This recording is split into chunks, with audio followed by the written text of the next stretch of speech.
Today we're going to bring an outlet. This has a surge protector, of course, and it has it for 8 different connections, and it has for 3 USB type A's and 1 type C. So we're going to take a look at it and see what you get when you get something like this. So let's go ahead and open it up. But first, I want to let you guys know that the vendor was kind enough to send this out for us for review. So let's go ahead and take a look.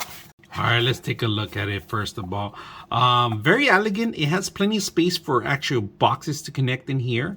The thing I like about this is a USB type A. Of course, it tells you right here how many voltages and amps you're going to get in here.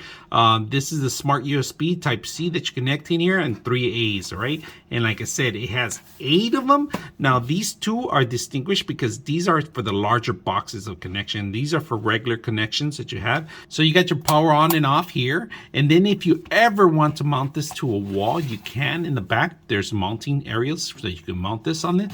This is very light, flexible. The cable itself, they give you a long extension cord cable in here so you could stretch it out and plug it in there. This is a little soft and also bendable, and it has also Velcro so you could just tighten it down if in case you got excessive cable too.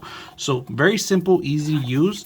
This itself will last you for many years, especially if now that these days that people are requiring more additional USBs and your computers don't even have them sometimes. This is a great buy for that part. So I hope you guys enjoy the video. 99.6 of you are not subscribers in my channel. I hope that the content helps you out and that you find it very useful, and I hope you hit the like and subscribe.